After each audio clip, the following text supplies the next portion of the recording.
kalau murid itu senang sekali kalau gurunya datang, Masya Allah. Terima kasih banyak, itu yang pertama. Nah, Hoja itu mungkin bisa jelaskan. Hoja itu siapa? Itu term untuk apa gitu loh. sedikit ini. Jadi hoja itu, Prof, Ha, sebutan untuk dosen. Kan kalau di Indonesia, maaf ya, kan ada, mohon maaf nih, ada yang sudah profesor, ada yang lektor kepala, ada yang lektor, ada yang doktor gitu. Yeah. Nah, di sini agar equal, Nah, agar semua egaliter, disamakan, udah hoja. Jadi Hoja. misalnya saya Aam Hoja, ini Raditya Hoja. Nah, seperti itu. Jadi biar di akhir egaliter ya. lah, biar Oke. seperti itu. Pas performance beliau dan semuanya yang luar biasa, nggak mungkin semacam. Dan mungkin doa orang tua juga, Mas. Dan guru mungkin. Guru Ah. juga. Dan gitu juga, alhamdulillah. Oke. Itu kepakaran terkait metodologi riset, publikasi, dan usul fikih muamalah itu relatif lebih jarang. Maksudnya jarang itu Dicari. Oh, Misalnya Islamic Bank atau apa, zakat apa. Ya, Indonesia lebih maju, Indonesia ya? lebih maju. Indonesia, Malaysia tentu lebih maju ya. Malaysia itu kan kakaknya, Indonesia adiknya begitu ya. Iya. Turki itu belum secanggih bahkan dengan negara kita Indonesia. Tetapi apa namanya, perspektif wakafnya itu jelas. Kita Gitu punya ya? kultur yang sangat kuat di sini, meskipun memang perlu di-trigger, diinovasi model, Inovasinya kita mungkin nggak tahu loh, Mas. Betul. Bukan maksud saya di Turki. Oh, iya, Di Turki. iya. Jadi misalnya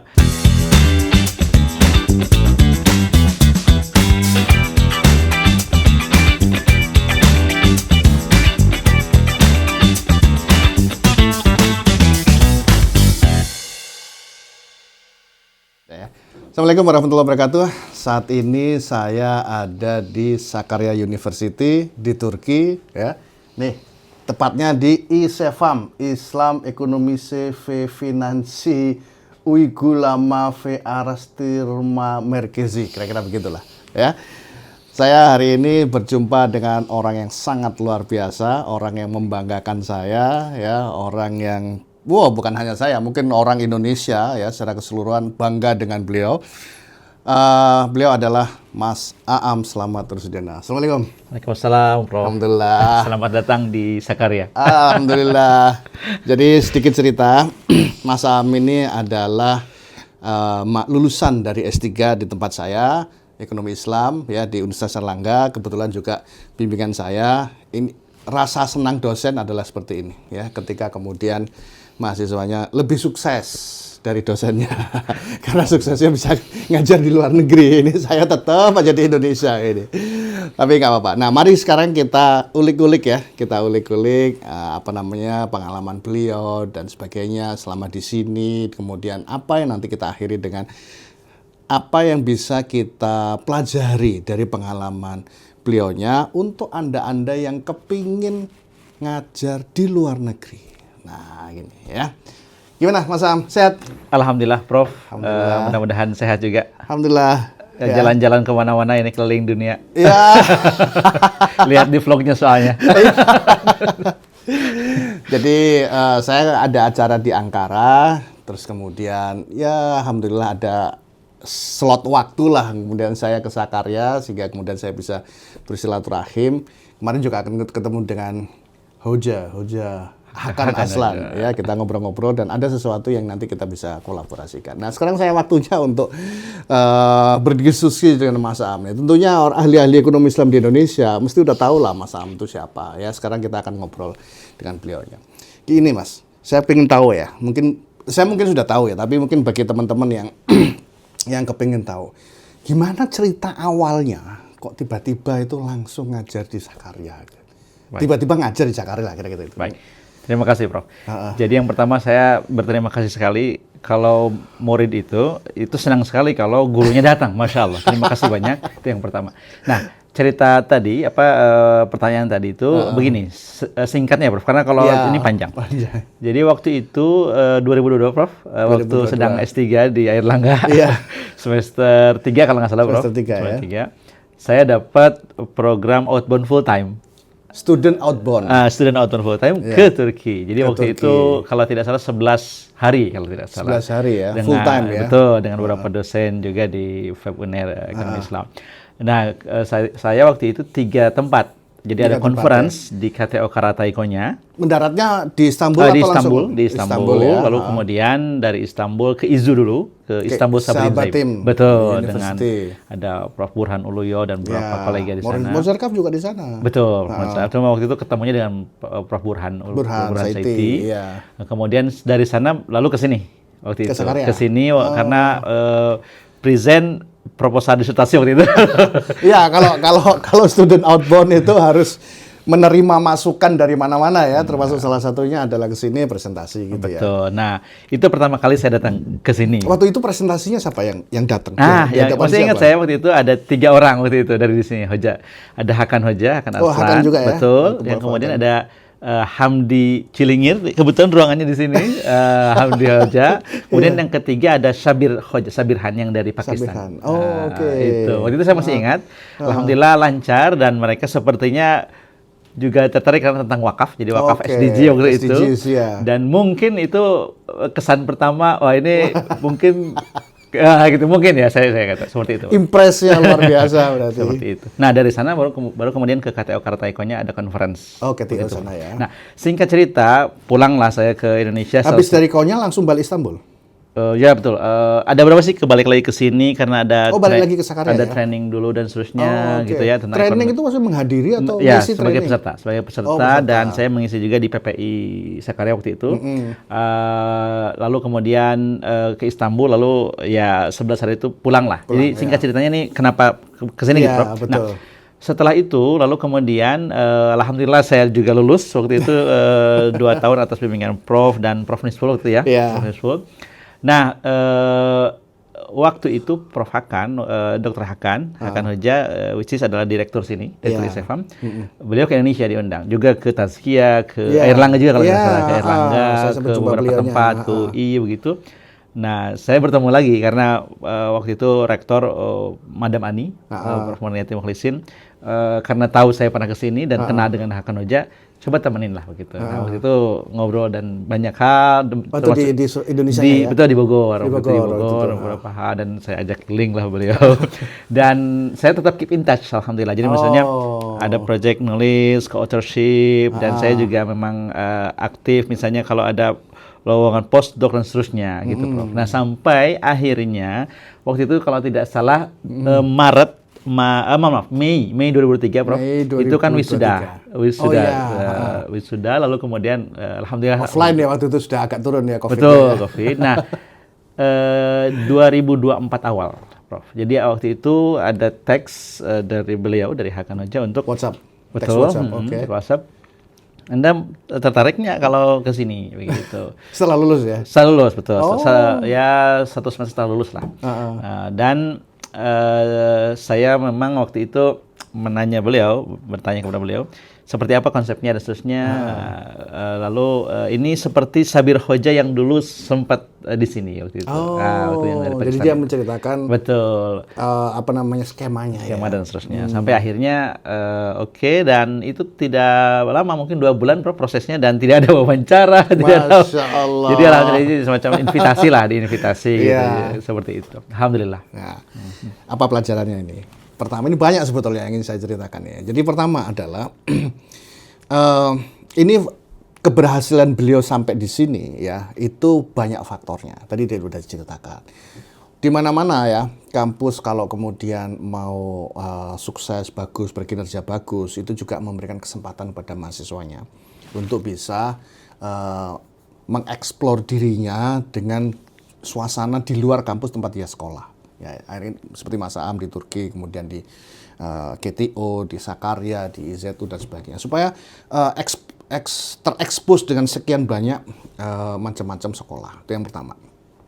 Terus yang kemudian yang kedua ya tentunya mahasiswanya sendiri harus juga punya keinginan kuat untuk menyetujui semangat ikut seperti itu ya. Kalau kampusnya udah semangat tapi mahasiswanya nggak mau ya sayang juga gitu kan. Betul. Ya. Yang kedua. Terus yang ketiga adalah tadi dikatakan bahwa memang kerjasama yang bagus antara 2 institusi. Jadi UNER, kemudian Sakarya dan juga Tazkiyah juga itu kemudian membuat petinggi-petingginya ketika kemudian silaturahmi ke Indonesia dan sebagainya itu diservis dengan bagus. ya. Betul. Diservis dengan bagus yang kemudian kita bisa memberikan impresi pada mereka, tidak hanya impresi dalam hal servis ya, tapi juga Mas Am juga bisa membuktikan impresi dalam hal akademik ya.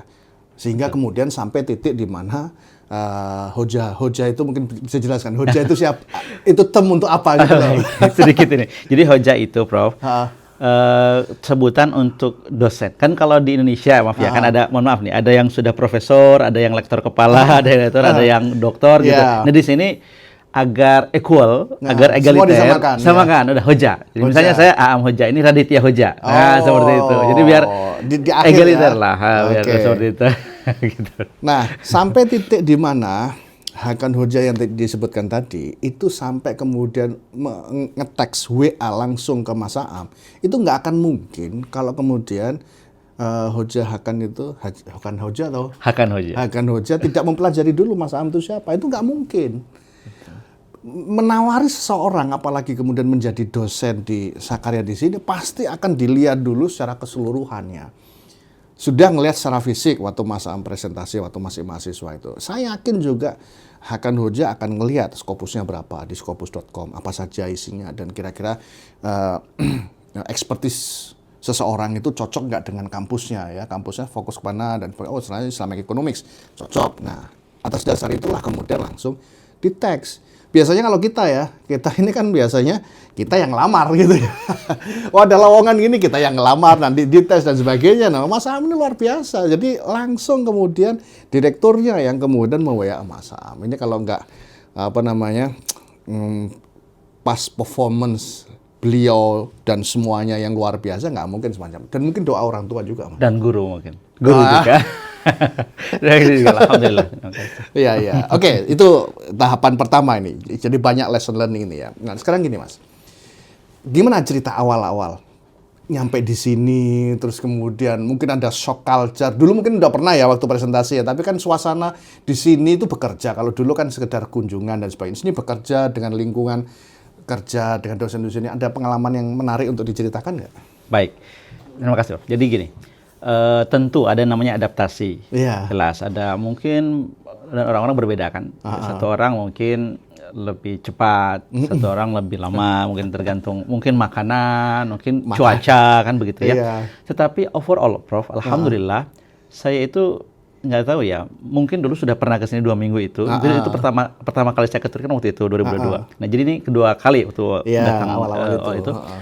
Tapi sepertinya ya alhamdulillah saya itu dimudahkan alhamdulillah. Jadi di sini kolega tidak ada gap gitu between yang sudah senior gitu, senior tidak terlalu gitu ya. Lalu kemudian kultur di tempat tinggal itu alhamdulillah misalnya pemilik rumah itu sangat baik gitu. Jadi itu nanti cerita mencari rumah nanti sendiri Mas. Sekarang kita bicara kampus dulu. Jadi artinya alhamdulillah makanan khususnya itu alhamdulillah, dan memang tentu keluarga saya bawa ke sini agar langsung lebih. Hari pertama? Oh tidak, itu ada 3 bulan lah, 3 bulan. Jadi saya ke sini dulu. Awal-awal dulu nginep di mana, langsung dikasih rumah gitu atau waktu itu 1 bulan tinggal di sini dulu, di guest house di kampus disediakan, lalu kemudian baru mencari rumah. Gitu. Difasilitasi di sini, alhamdulillah. Di guest house-nya ya. Betul. Guest house-nya berarti di dalam kampus ya. Betul. Jalan kaki aja kalau ke ini ya. Yes. Oh, oke. Nah, terus awal-awal itu nggak merasa ini ya dengan kawan-kawan dosen yang lain ini? Ya tentu Prof. Jadi yang namanya adaptasi. Kadang kita merasa inferior gitu ya. Waduh, saya baru, belum punya pengalaman dan sebagainya. Gitu. Tapi begini, karena saya punya prinsip. Alhamdulillah dulu saya santri. Jadi dulu 6 tahun alhamdulillah di kampung lah di Tasikmalaya begitu. Jadi memang kan menghadapi macam-macam orang kan. Meskipun di Indonesia kan beda-beda kultur juga kan mungkin ya dan sebagainya. Jadi alhamdulillah sepertinya saya sudah terdidik lah sehingga adaptasinya lebih cepat gitu. Sepertinya ya, meskipun ya tentu adalah misalnya perlu penyesuaian. Yang penting sebenarnya etika kita, karakter kita itu sebenarnya kuncinya nih. Seperti itu. Jadi saya selalu merasa bahwa kita tetap harus rendah hati meskipun pencapaian kita setinggi apapun, tapi harus tetap rendah hati seperti itu. Betul. Iya. Nah, kemudian kalau dari sisi kita sekarang udah mulai masuk ini ke kampus di mana tempat Mas mengajar ya. Mata kuliahnya apa yang kemudian diminta oleh Hakan Hoja Mas Aam mengajar, dan level S1, S2, S3-nya di mana Mas? Baik, Di mana? jadi yang pertama kali saya datang waktu itu, kebetulan saya hanya dapat satu kelas S2 waktu itu. Dan Satu semester itu satu kelas? satu kelas. Masya Allah, enak banget. Ya karena Kita ngajar banyak kelas. karena ini Prof, karena kan publikasi, Transisi, ya? jadi dan lebih publikasi gitu. Jadi biar publikasinya lebih diarahkan. banyak. Gitu. Seperti Oke. itulah, mungkin seperti itu ya. Iya, ininya. iya. Waktu itu saya masih ingat riset metodologi riset. Cocok. Ya memang mungkin profiling saya juga sudah dipetakan itu ke Tapi satu mata kuliah Mas Ahmad yang ngajar atau tim teaching? saya saja. Karena mahasiswanya cuma 2 orang waktu itu. Oh, S2-nya 2 orang. S2 2 orang, betul. Jadi saya di sini hanya mengajar S2 S3, Prof. Oke. Karena S1 di sini ada ekonomi Islam tapi Turkce full. Bahasa Turki. Bahasa Turki. Tapi S2 S3 itu ada bahasa Turki, ada kelas bahasa Inggris. Nah, jadi saya hanya mengajar yang S2 S3 yang bahasa Inggris. Oh, I Begitu. see. Tapi di semester 1 itu saya hanya S2 saja karena yang S3 belum ada kelas waktu itu. Ya, sambil lihat di sana. Nah, baru semester 2 itu. Nah, baru itu ada S3 begitu, ada mahasiswa S3. S3 yang bahasa Inggris. Betul, Mulai. betul. Sebelumnya belum ada ya? Sebelumnya belum ada seperti itu. Oke. Jadi riset metode semester pertama riset metode aja ya. Lalu kemudian karena begini. Nah, ini juga mungkin kunci, Prof, bagi yang nanti barangkali akan berkecimpung di akademisi dan ekonomi Islam. Jadi menurut saya, Prof, termasuk juga di Sakarya ini, itu kepakaran terkait metodologi riset, publikasi dan usul fikih muamalah itu relatif lebih jarang. Maksudnya jarang itu? Dicari. Oh. Jadi karena apa? Karena kalau Islamic finance in general, Islamic economic itu iya. banyak gitu. ya? Orangnya banyak gitu. Bahkan mungkin orang-orang lokal juga banyak bisa gitu. Tapi kalau spesifik metodologi riset misalnya. Membuat riset gitu ya? Ya, atau publikasi gitu. Publikasi. Atau kemudian misalnya usul fikih yang relatif dengan misalnya fikih on finance. Nah, itu jarang tuh. Nah, maka saya dikasih itu. Jadi semester 2 3 itu saya diberikan kelas fikih muamalah semacam gitu. Oh, usul itu dapat fikih. juga ya? Betul. Nah, tapi ya sebenarnya karena kebetulan background saya dulu sempat lah begitu ya, Pesantren ya. dan seterusnya. Jadi saya pelajari dan alhamdulillah jadinya sekarang justru riset saya sekarang lebih banyak misalnya mau qasid syariah tapi perspektifnya misalnya indeksasi. Jadi kombinasi antara Prof, antara usul fikih mau qasid syariah dengan kuantifikasi misalnya dengan untuk applied ya. Applied Applied-nya betul. ya, supaya Develop bisa kepakai index ya. misalnya dan seterusnya. Nah, itu alhamdulillah Untuk seperti policy itu. purposes gitu Betul, ya. Oh, seperti itu. keren. Loh, kalau tadi dikatakan bahwa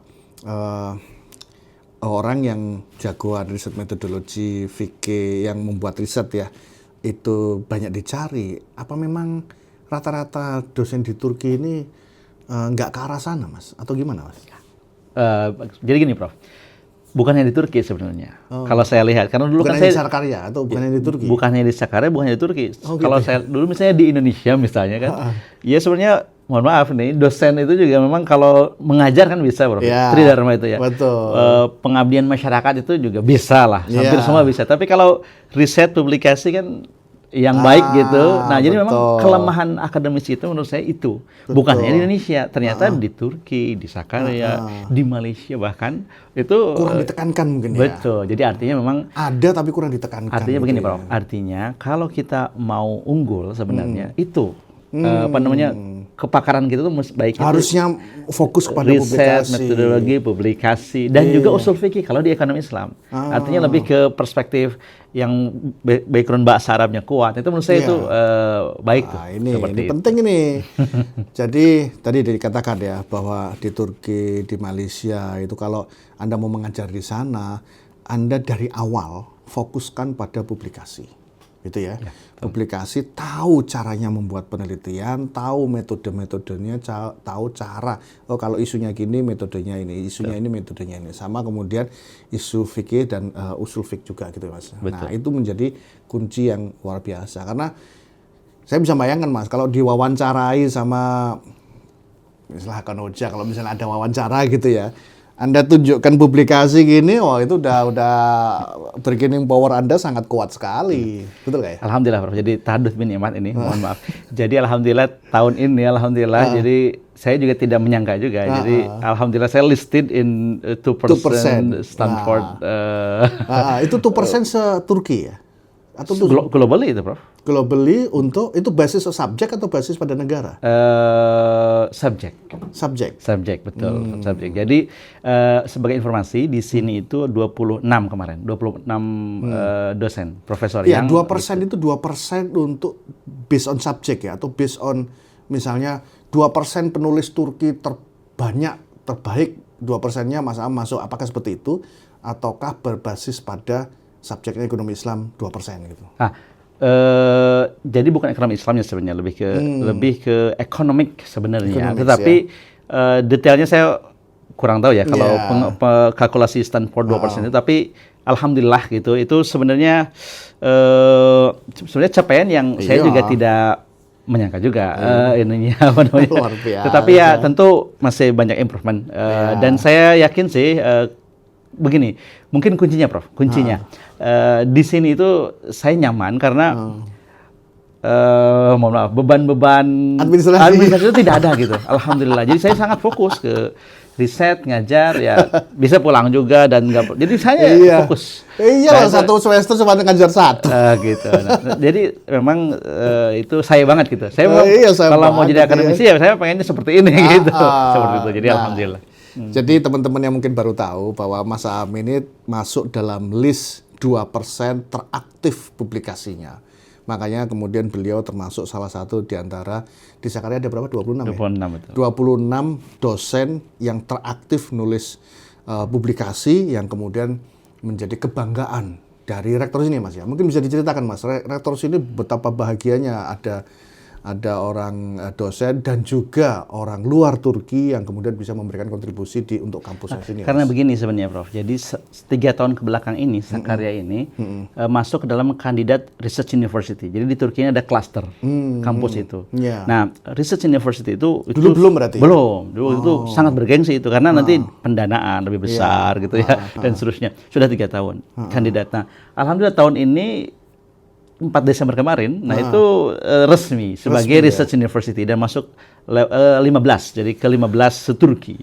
Itu berarti dari Kementerian Higher Education dari Turki yang menetapkan Sakarya. Betul, YOK namanya, YOK itu Ministry of Higher Education-nya resmi dan itu sebenarnya sangat ini sekali itu. Membanggakan pastinya ya. Betul. Jadi dan mungkin itu ada kontribusi dari para akademisi dari sisi publikasi dan seterusnya. Jadi itu mungkin. Jadi itu memang yang salah satu faktor yang pantas lah. Kalau namanya saja research university, pasti menuju ke sana ya harus kontribusi risetnya harus menjadi poin penting gitu kan ya. Betul.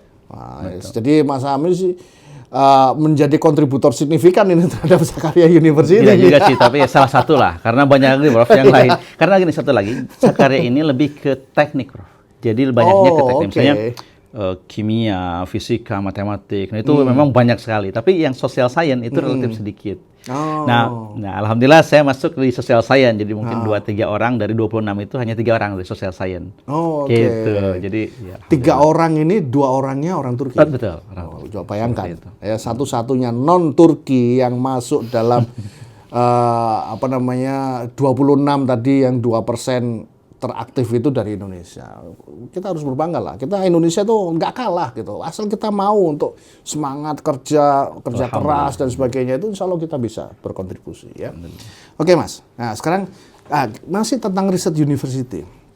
Kalau pengalaman yang Mas Am tahu ya, mungkin di kampus-kampus lain yang sudah lama riset university. Itu apa yang membedakan dengan university biasa yang tidak riset university?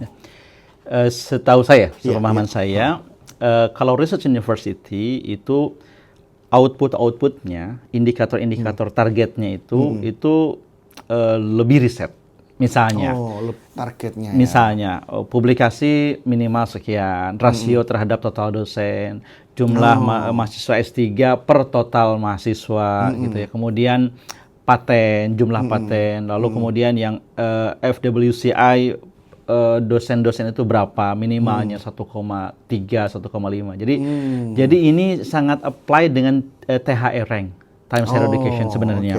Artinya apa? Artinya dibanding dengan kampus yang non research, yang bukan yang research university itu mereka lebih ke pengajaran banyaknya, pengajaran yang gitu. Tapi kalau mereka yang ke pengajaran berarti mereka nggak terlalu fokus pada riset ya?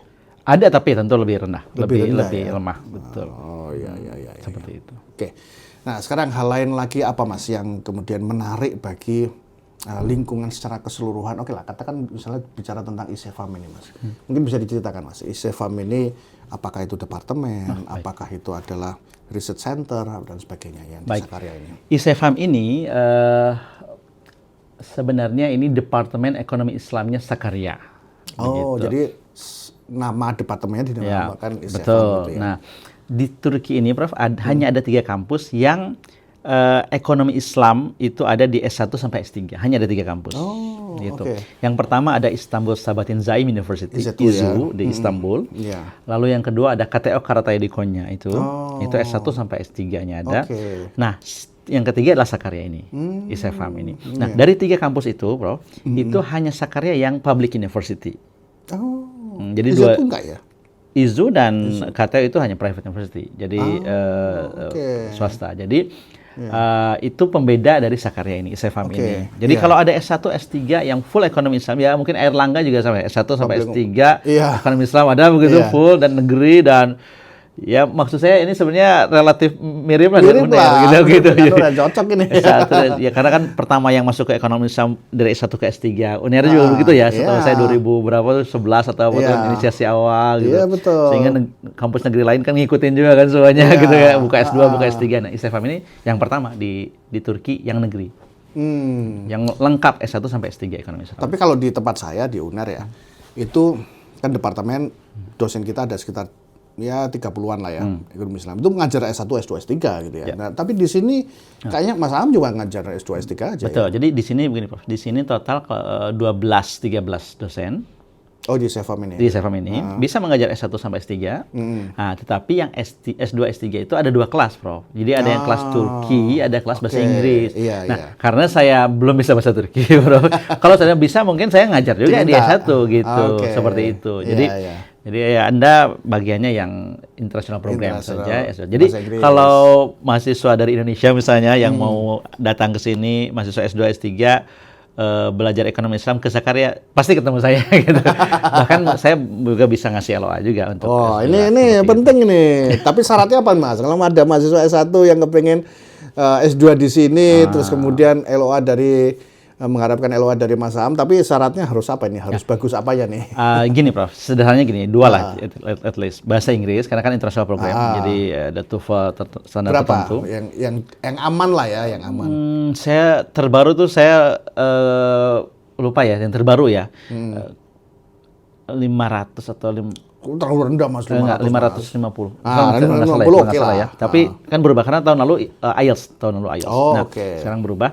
Yang kedua sebenarnya ya passion dan memang ingin belajar riset gitu. Karena sekarang sudah mulai. Betul. Nah, ini ya teman-teman kalau mau dapatkan LOA dari Mas Am itu ya, tunjukkan bahwa TOEFL Anda sudah 550 ke atas. Itu yang satu. Yang kedua adalah akan lebih baik kalau kemudian Anda tunjukkan ini Sinta 1 saya Mas, nah, misalnya gitu ya, itu minimal gitu ya, atau Sinta 2 ataupun ini publikasi. Nah itu Mas Am kan tahu bahwa Anda adalah seorang researcher dan sebagainya. Itu kan insya Allah akan mudah diterima gitu ya. Oke, nah sekarang kita bicara, kalau saya membandingkan Mas ya, ini masih bicara tentang riset ya. Kalau kita selalu ngecek yang tentang Scopus.com dan sebagainya, banyak orang-orang yang kemudian publikasi tentang ekonomi Islam dan sebagainya. Yang saya lihat kemudian pakai afiliasi Turki ataupun orang-orang Turki, itu kayak nggak terlalu banyak ya Mas ya. Betul, Prof. Padahal sebetulnya kalau kita ngelihat khasanah keilmuan Turki zaman lalu, Turki Utsmani, Wakaf dan sebagainya, luar biasa besar ya. Tapi jarang yang kemudian mengeksplor itu ya, kemudian menceritakan dan kemudian mengkontekskan dengan kekinian yang ditulis oleh orang Turki sendiri. Yang itu kan kita juga kepingin tahu gitu ya. Nah itu jarang sekali. Kira-kira kenapa ya Mas? Begini ya Prof, ini menarik. Ini pertanyaan menarik. Jadi begini, yang pertama ini berdasarkan pengalaman saya, pencermatan saya 1,5 tahun lah ya kira-kira di sini. Betul. Betul, itu adalah hal menarik bahwa Turki itu khazanahnya kaya sekali, tapi kenapa sedikit? Nah, karena menurut saya ekonomi Islam itu relatif baru, Prof. Kalau di sini, di sini ya terutama pasca Ya semakin baik setelah Erdogan menjadi Ya. presiden, karena hal-hal yang lebih bersifat Islami, misalnya ekonomi Islam, Termasuk juga Hagia Sophia kembali jadi masjid itu betul, mungkin ya memberikan kontribusi juga terus ya. regulasi tentang wakaf, cash wakaf, Islamic Bank itu setelah beliau menjadi presiden. Jadi dari perspektif sebelumnya itu ya ini apa namanya yang sekuler itu. Iya. Nah itu yang pertama. Yang kedua begini, Prof. Sepertinya kendala bahasa juga menurut saya. Maksudnya bahasa kan Tulis, ya. Turki, lalu kemudian mayoritas itu gitu ya. Sementara yang bahasa Inggris itu mungkin belakangan lah, sehingga perlu memang banyak Exposure-nya ya terhadap bahasa betul Inggrisnya ya. di apa namanya ditranslasi dari Osman Leja dari Turkcey ke Inggris gitu ya, ke bahasa Inggris sehingga bisa kemudian disebarkan seperti itu. Tapi yang menarik begini, Prof, yang menarik menurut saya. Meskipun demikian, sekarang itu misalnya kalau market share Islamic Bank di Turki itu sudah mirip dengan Indonesia, meskipun telat berangkatnya. Turki itu kan 2005-2006 lah kira-kira.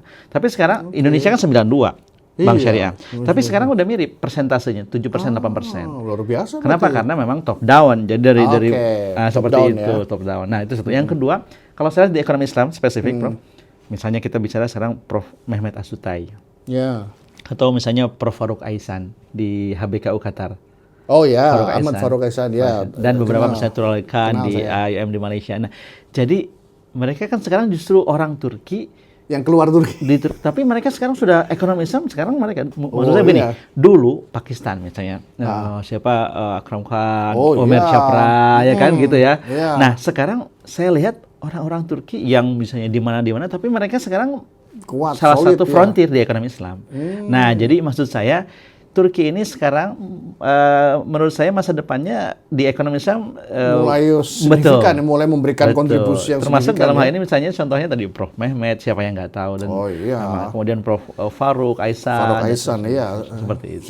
Saya kenal beberapa kali ketemu dan Faruk Aisan yang di Qatar dan juga di. Nah, mudah-mudahan nanti mungkin 5-10 tahun ke depan ada dari asli di Turkinya juga gitu ya, yang mungkin jadi frontier juga di misalnya ISDB Prize Award gitu ya. Iya, kita udah 2 loh SDB Press Award kan. Kan CWLS. Oh iya iya. Iya, sama Medikits. Medikit. Tapi Iya. personnya kayaknya belum nih. Mungkin perlu dimulai sama Prof Raditya nih kayaknya. Sepertinya perlu ini ya. Mudah-mudahan lah nanti meskipun bukan itu tujuan kita, tapi inilah. Nah, selama Mas ngajar di sini ya, kalau Mas ngelihat ya, kita bicara di dalam ekonomi Islam sekarang ya. Yang kemudian menarik untuk dieksplor di Turki itu apakah Islamic Bank-nya, apakah Islamic Capital Market, suku, saham dan sebagainya, ataukah zakat atau wakaf atau takaful atau apa Mas? Panjang Mas hampir 2 tahun ada di sini gimana? Kalau ini mudah, jawabnya mudah. Apa itu? Ya wakaf. Ya wakaf. Gitu, kerasa sekali bahwa Jelas. Karena apa? Karena yang lain memang masih kalah Turki itu. Misalnya Islamic Bank atau apa zakat apa ya Indonesia lebih maju. Indonesia Malaysia tentu lebih maju ya. Malaysia itu kan kakaknya, Indonesia adiknya begitu ya. Turki itu belum secanggih bahkan dengan negara kita Indonesia. Tetapi apa namanya perspektif wakafnya itu jelas. Kita punya kultur yang sangat kuat di sini meskipun memang perlu di-trigger, diinovasi model inovasinya dikembangkan. kita mungkin nggak tahu loh Mas. Betul. Bukan maksud saya di Turki. Oh iya. Di Turki. Jadi misalnya kenapa? Karena memang ada diskusi tentang debat tentang perbedaan mazhab. Misalnya di Indonesia Syafi'i, di sini Hanafi itu memang berpengaruh itu. Iya. Nah, tapi kalau pertanyaan itu ya wakaf. Dan saya sebenarnya kesini, kenapa mau kesini? Salah satunya karena itu. Karena saya ingin belajar lebih dalam juga, bukan hanya mengajar tapi tentang wakaf gitu, Otoman wakaf gitu. Apa saya jadi dosen di sini aja ya? Iya. Jadi kalau kita bicara wakaf di sini Mas, yang saya rasakan mungkin perlu dieksplor itu adalah pengalaman masa lalu Mas. Yang kemudian diungkap kembali, mungkin dibukukan atau mungkin dibuatkan kecil-kecil jadi riset dan sebagainya. Sementara kan yang saya tahu hanya berserakan gitu loh. Belum ada yang satu buku yang kita bisa ini. Nah, itu mungkin. Tapi kalau dari inovasinya ya Mas ya. misalnya digabungkan dengan suku dan sebagainya ya. Saya belum menemukan wakaf itu digabungkan dengan suku yang ada di sini. Kalau di Indonesia udah ada. Betul. Nah, artinya kita itu ya kita bukan inferior lah. Betul. Betul. Kenapa demikian? Karena memang regulasinya di sini masih belum mendukung. Iya. Nggak bisa memang, nggak bisa karena regulasinya tidak ada payungnya. Iya. Bahkan bukan hanya itu, misalnya kita bicara microfinance, Islamic microfinance di Indonesia ada BMT dan seterusnya. Ya kita masih lemah sekali di Turki ini karena banyak diskusi tentang ya dengan nasionalis Islamis terkait itu. Jadi tapi ya. Kalau itu bottleneck itu dibuka kebuka gitu ya. itu bisa cepat menurut saya. Iya. Seperti itu. Wah, ini kalau bicara tentang wakaf nanti sesi tersendiri Mas. Ini panjang sekali ini isunya ini. Oke Mas, kita udah lama nih diskusi. Nah, sekarang kita akan beranjak kepada ini. Mas Am mungkin sekian dari banyak orang yang sukses ya untuk kemudian sekolah ke luar negeri ya. Bukan sekolah, Prof. Sekolah dulu 2 minggu dan juga bekerja. Tapi gini Mas, ada ini saya mau cerita dulu dari 2 pendapat yang berbeda ya. Ketika orang mengatakan bahwa kalau udah lulus S3 mau kerja di luar negeri atau balik ke Indonesia, gitu ya. Dua-duanya, jadi pendapatnya adalah kenapa kerja di luar negeri? Kenapa nggak bangun di Indonesia? Itu tidak salah menurut saya. Ya memang bangun di Indonesia, memperbaiki yang nggak benar kemudian jadi bagus dan sebagainya. Itu great lah, bagus lah. Ada orang yang menyalahkan ya. Orang luar negeri kita bantu, kita punya ilmu, sudah punya ilmu, bantu luar negeri, nggak mau untuk tidak nasionalis. Gitu. Iya, seolah-olah kemudian menyalahkan. Padahal ya, ada orang yang kemudian berbeda pendapat dengan yang pertama tadi. Loh, nggak perlu balik Indonesia, ya. Tetap aja di luar negeri, tetapi tetap berkontribusi terhadap pengembangan di Indonesia, terhadap pengembangan umat dan sebagainya. Sehingga ketika kemudian seseorang itu jadi dosen di luar negeri, dia bisa mendapatkan riset dari kampusnya, ataupun dari perusahaan, ataupun dari mana-mana lah ya. Dan riset yang kemudian didapatkan itu setara dengan nilai 2 PhD student dan sebagainya. Mereka akan meng-hire orang, memanggil orang Indonesia untuk di bawah supervisinya menyelesaikan S3-nya, ngambil S3 dan menyelesaikannya. Artinya apa? Artinya ya sangat bagus juga kalau kemudian ada orang yang mengatakan udah di luar negeri tetap aja, tetapi tetap kalau nanti ada riset ada apa gitu tetap manggil orang Indonesia. Nah gitu Mas. Gimana pendapat Mas? Ini menarik memang diskusi ini. Sekarang juga sedang ramai juga kan di LPDP. Nanti kalau lulus gimana dan sebagainya. Ini menarik. Kalau saya begini, sederhana Prof. Saya sebenarnya bagaimana manfaat itu bisa diciptakan. Betul. Gitu. Ya, bisa saja di dalam, bisa saja. Tapi kalau di luar itu mungkin lebih besar maslahatnya, misalnya maslahat manfaatnya. Betul. Contoh sederhana begini, Prof. Mohon maaf. Selama saya pindah ke sini 1,5 tahun, ya mungkin 15-16 kampus dari Indonesia datang ke sini untuk join research, untuk MOU, dan itu kan juga meningkatkan ini kan prestige, kualitas kampus kan, internasionalisasi dan seterusnya. Jadi kan ya support juga kan seperti itu, dan juga tentu co-authorship, kolaborasi riset itu kan lebih meningkat. Jadi bukan hanya membantu kampus Sakarya sebenarnya, tetapi juga kampus-kampus di Indonesia seperti itu. Betul. Seperti itu. Jadi rasanya kita juga bisa membuka wacana kita ya bahwa balik Indonesia tetap bagus ya, tetapi bukan berarti terus kemudian menutup orang nggak boleh kerja di luar negeri. Saya kira hal-hal yang tadi disebutkan ini harus dipertimbangkan juga. Gitu. Ini semuanya kan untuk orang Indonesia juga gitu ya. Itu Mas. Oke, yang terakhir mungkin gini Mas. Kita perlu memperbanyak lah ya orang-orang yang kemudian dalam rangka itu kerja di luar negeri, mengajar dan sebagainya itu.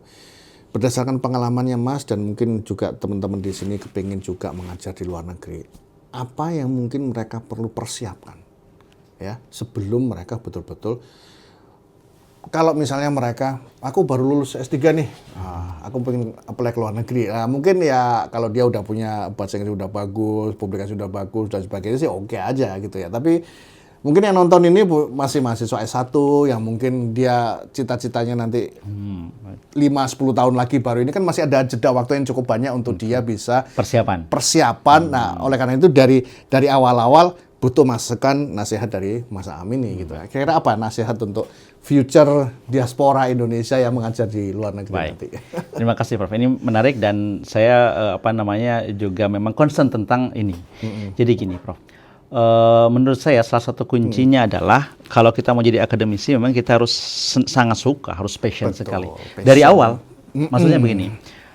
Tidak harus menunggu S3 doktor, tapi memang Anda harus sudah mulai senang riset, senang menulis, senang ingin tahu banyak hal, ingin sharing gitu. Juga dan betul, ingin belajar juga hal-hal baru. Itu harus dari awal, Itu satu. Yang kedua sebenarnya memang bahasa gitu ya, bahasa itu juga perlu ya, meskipun itu bukan yang itu sangat penting juga gitu. Bahasa Inggris, bahasa Arab kalau mungkin di GCC countries misalnya itu juga dipertimbangkan. Tetapi memang yang paling penting tadi itu curiosity, passion dan seterusnya. Nah, yang tidak kalah menarik adalah yang tidak kalah penting menurut saya itu ketahanan diri. Artinya etik dan endurance dan tahan lama dan juga mental fisik. Betul. Mentalitas. Dan kalau kebetulan alhamdulillah saya memang dari pesantren dulu. Jadi memang itu dan memang saya tahu mana yang baik, mana yang tidak baik. Karena apa? Karena kalau sudah keluar dan beda culture itu terkadang kalau yang masih muda gitu Prof, itu bisa juga tergelincir. Alhamdulillah saya kan sudah berkeluarga. Tapi kan kalau yang baru itu tentu beda cerita gitu. Artinya memang perlu mentalitas dan prinsip-prinsip yang di agama kita gitu itu kan harus sangat diperkuat agamanya lah ya. Betul. Diperkuat agamanya sehingga dan juga pada saat yang sama mentalitas ini harus terbentuk ya. Betul. Ya tentu kalau skill itu jangan ditanyakan. Artinya Anda harus sangat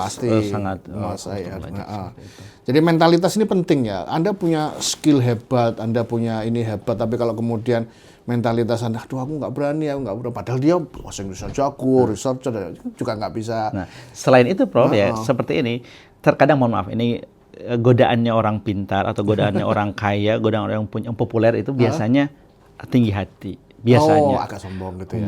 Nah itu ya artinya itu ini Prof, kita harus sangat dan kalau Islam ya cara tawadhu, humble. Meskipun sebenarnya kita ini gitu kan, pencapaian kita sangat tinggi tapi seperti itu. Nah, itu penting itu ya.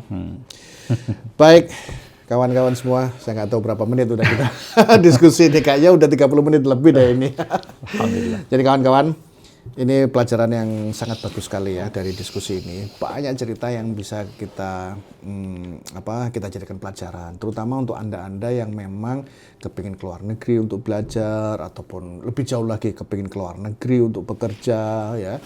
Dan penting kalau memang Anda berniat untuk kemudian kerja belajar di luar negeri, nggak apa-apa, passionnya harus kuat untuk ke sana. Tetap kita membangun Indonesia dari luar negeri ya, kita bangun jaringan di luar negeri supaya tahu mana-mana yang bagus untuk kemudian kita bisa terapkan dengan networking kita yang ada di Indonesia untuk nantinya juga mengembangkan Indonesia juga. Mas Aam, terima kasih banyak atas waktunya. Ini mohon maaf ini sudah. Terima kasih banyak sudah mengunjungi muridnya.